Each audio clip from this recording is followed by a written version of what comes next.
CPI do assassinato de jovens pode votar hoje o relatório final. Governadores se reúnem com o presidente do Senado para tratar da crise econômica. Projeto permite que laboratórios estrangeiros ajudem no combate ao Zika vírus. Comissão do impeachment ouve testemunhas de acusação contra a presidente afastada Dilma Rousseff. Bom dia. A Comissão Especial do Impeachment se reúne logo mais às 11 da manhã para ouvir testemunhas de acusação contra a presidente afastada Dilma Rousseff. Na noite de ontem, o presidente do STF, Ricardo Lewandowski, rejeitou todos os recursos apresentados contra decisões da comissão. Entre eles, o que pedia a redução do número de testemunhas a serem ouvidas. A repórter Glauciene Lara tem mais informações. O ministro Ricardo Lewandowski, do STF, analisou 6 recursos. O primeiro, do senador Aloysio Nunes, pedia a redução do número de testemunhas a serem ouvidas pela comissão do impeachment para 16. Lewandowski entendeu que a redução cercearia o direito de defesa da presidente Dilma Rousseff e negou o recurso. Desse modo, a comissão vai ter que decidir se houve 40 ou 48 pessoas, a depender do número de decretos a serem incluídos na denúncia, se 4 ou 5. Também vai ter que decidir se mantém o calendário aprovado na última segunda-feira, que prevê apenas 10 dias para ouvir todas essas pessoas. As 6 primeiras já serão ouvidas na reunião desta quarta-feira, às 11 horas da manhã. São 2 testemunhas de acusação e 4 indicados por senadores da base aliada do governo Temer. Outros 2 recursos de autoria da defesa da presidente Dilma Rousseff pediam o afastamento do relator, senador Antônio Anastasia, por ser filiado ao PSDB, mesmo partido de Miguel Reale Júnior, um dos autores da denúncia. Lewandowski entendeu que o fato de Reale ser filiado ao PSDB não impede que a denúncia tenha um caráter popular, nem o fato de Janaína Pascoal, outra denunciante, ter prestado serviços ao partido pelos quais recebeu R$45 mil. Assim, Antônio Anastasia continua como relator do processo. Lewandowski negou ainda um recurso da defesa que pedia a inclusão dos áudios gravados pelo ex-presidente da Transpetro, Sérgio Machado, no processo. Ele disse que esses áudios são sigilosos, embora tenham sido vazados na imprensa.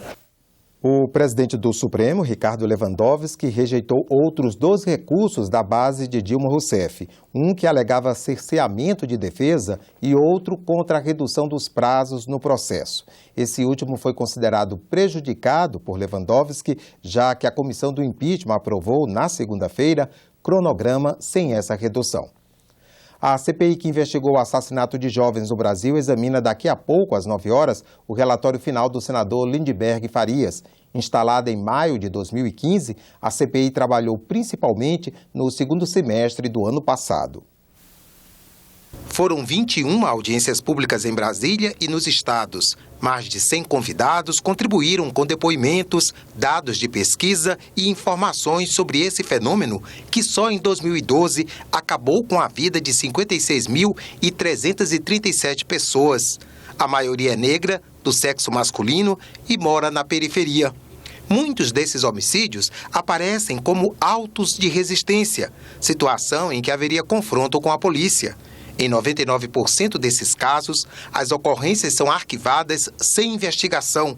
Em 1/5 dos casos, as vítimas têm menos de 18 anos. Há discussão sobre uma outra forma de se organizar a segurança pública, há um debate sobre desmilitarização da polícia, há um debate sobre a política de guerra às drogas, porque, na verdade, os nossos jovens estão sendo vítimas do tráfico, estão sendo vítimas da violência da polícia, estão sendo vítimas de milícias. Ponto alto da leitura do relatório vai ser a presença de organizações das mães das vítimas, que se mobilizaram muito, estão muito mobilizadas pelo país afora.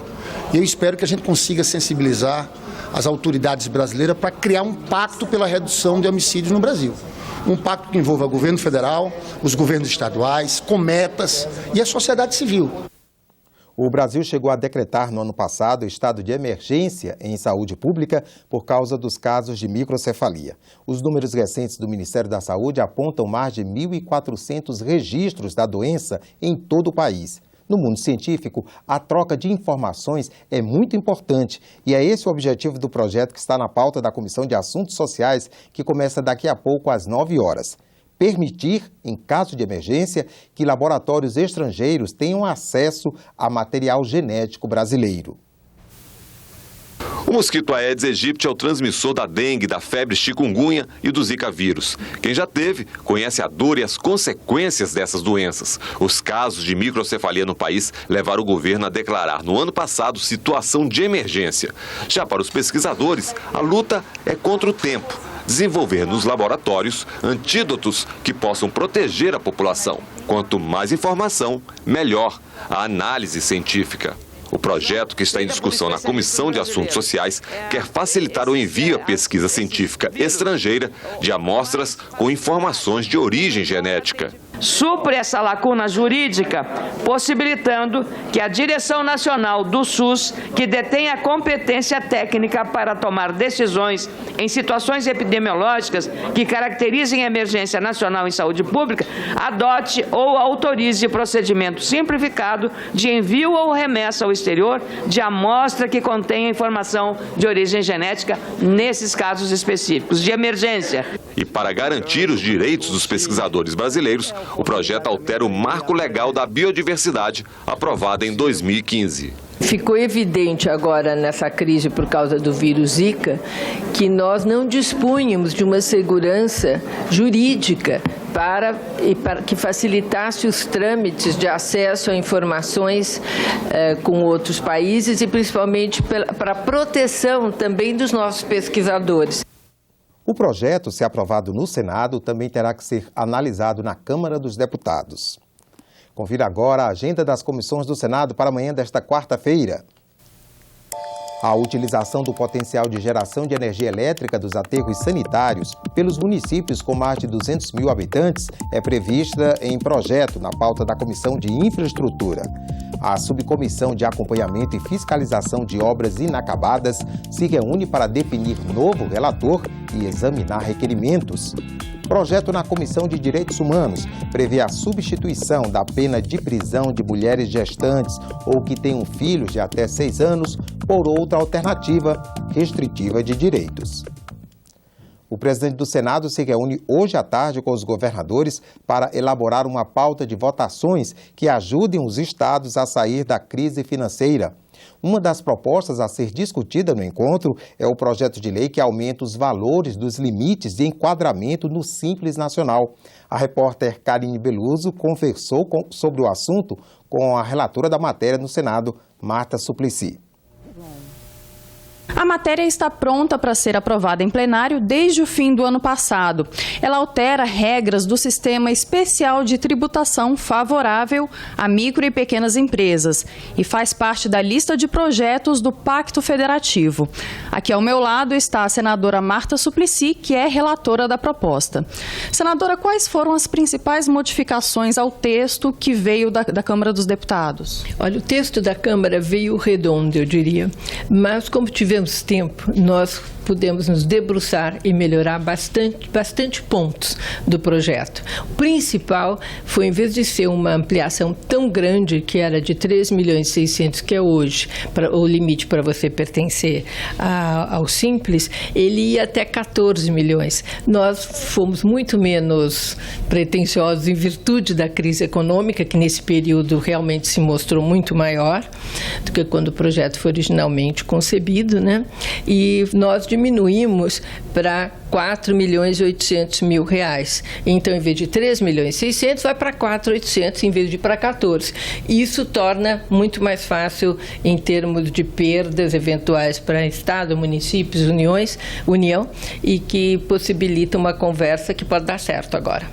E quais são as questões que envolvem os governadores? O que deve ser discutido com eles? Eles, por exemplo, estão com medo de perder a arrecadação? Eles vão gostar, porque a oposição que eles faziam é que eles iam perder muita contribuição do ICMS e dos municípios do ISS. Isso não vai ocorrer.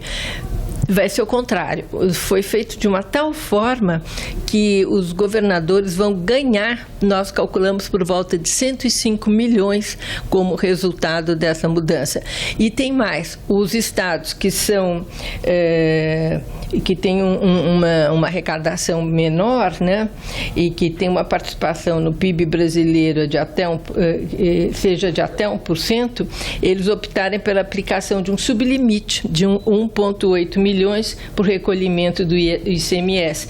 Quer dizer, em vez de eles poderem recolher só com 3.600.000, eles vão poder recolher antes, que é para também ser mitigado qualquer perda que porventura eles possam vir a ter.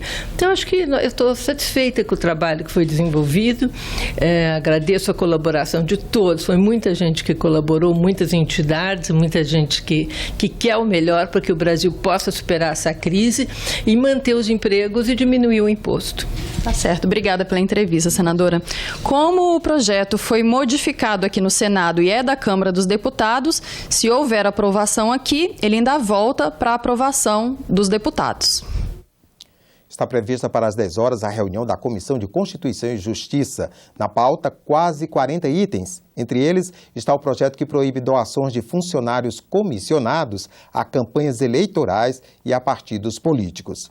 Já às 11 horas, a Comissão de Educação faz audiência para avaliar o segundo ano de implementação do Plano Nacional de Educação, dentro da Semana de Ação Mundial, uma iniciativa simultânea em mais de 100 países, num esforço em prol do direito à educação. Os senadores aprovaram nesta terça-feira um projeto que tramitava na Casa há 6 anos. Ele estabelece um novo modelo para as leis orçamentárias. O projeto muda as 3 leis que definem as despesas do governo: Plano Plurianual, Lei de Diretrizes Orçamentárias e Lei Orçamentária Anual. Esta proposta de lei é longa e complexa. O PPA serve para orientar a elaboração do orçamento no período de 4 anos. Hoje, ele vale do segundo ano de mandato de um presidente até o primeiro ano da gestão seguinte. Pela proposta, o PPA começa a valer no primeiro ano de governo. Para isso, tem que ser aprovado até o dia 17 de julho. Essa nova lei exige que o PPA seja simplificado e compatível com o programa do candidato eleito ao cargo do Executivo. A LDO orienta o que deve entrar no orçamento anual. De acordo com o PL 229, o governo deve prever a cada ano de onde vai tirar dinheiro para os investimentos. E nos anos seguintes, só vai poder aplicar dinheiro em novos projetos se os programas anteriores tiverem sido realizados. Exige-se que as obras já em execução tenham, inclusive, prioridade sobre as obras iniciadas, para que nós possamos eliminar da realidade brasileira esse monumental cemitério de obras inacabadas. Outra mudança na LDO é na previsão das receitas primárias, tudo o que o governo arrecada. Esse indicador serve para limitar os gastos do governo ano a ano. Pela proposta, a receita prevista na LDO deve ser obrigatoriamente mantida no orçamento. Quebrando os incentivos que existem hoje, onde os congressistas elevam artificialmente a previsão de receita para colocar suas emendas. O texto também altera a lei orçamentária anual. No caso de estados e municípios, os projetos de orçamento só serão enviados às assembleias legislativas e câmaras municipais em setembro, depois que governadores e prefeitos souberem quanto devem receber em transferências federais. No caso da União, o relator pretende restringir os chamados restos a pagar, despesas empenhadas, mas que não foram pagas até o dia 31 de dezembro. O Executivo só vai poder deixar despesas para o ano seguinte se tiver dinheiro em caixa para pagar. Aquelas despesas que o governo está em atraso em seu pagamento em valores superiores hoje a 186 bilhões de reais em 2016. O relator incluiu ainda um capítulo para garantir a execução obrigatória das emendas individuais aprovadas pelo Congresso. Se houver contingenciamento de gastos, o corte nas emendas dos parlamentares não pode ser maior que o das outras despesas. Isso passa a ser uma boa obrigatoriedade, um critério universal que garanta equidade nessa execução. O projeto foi aprovado sem votos contrários e segue agora para a Câmara dos Deputados. Mudanças importantes e que vão ajudar daqui para frente, principalmente a construirmos, na hora do orçamento, um orçamento melhor. Estamos hoje dando mais um passo na atualização da nossa legislação para construir um país mais transparente, com mais controle e que dê conta da nova realidade. Também foi aprovada em segundo turno uma proposta de emenda à Constituição que permite o uso de precatórios para pagar dívidas públicas. Precatórios são dívidas que o governo tem com pessoas físicas ou jurídicas que ganham processos em última instância. Como sofreu mudanças no Senado, a PEC volta para a Câmara dos Deputados. O presidente do Conselho de Ética arquivou o pedido de abertura de processo de cassação contra o senador Romero Jucá. De acordo com João Alberto, faltam provas. A representação foi feita pelo senador Telmário Mota após a divulgação das gravações do ex-presidente da Transpetro. Não veio nenhum documento comprobatório. Não tinha indícios que eu pudesse aprofundar. Assim sendo, consultando o advogado do Senado Federal, eu achei por bem de arquivar a representação do PDT. É claro que lá na frente, se houver algum indício maior, o próprio autor de agora poderá entrar com nova representação e haverá nova análise e eu decidirei de acordo com os documentos que se forem apresentados.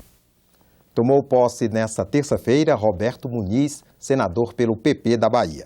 Ele substitui o titular Walter Pinheiro, que se licenciou para assumir a Secretaria de Educação do Estado. Muniz é engenheiro civil e presidiu a Associação Brasileira das Concessionárias Privadas de Serviços Públicos de Água e Esgoto. Foi deputado estadual por 2 mandatos e prefeito do município de Lauro de Freitas, na Bahia. Com a mudança, a bancada do PP passa de 6 para 7 senadores e o bloco Democracia Progressista passa de 9 para 10 senadores. Ficamos por aqui. No decorrer do dia você acompanha outras informações nos boletins do Senado Agora. Enquanto isso, continue assistindo a nossa programação.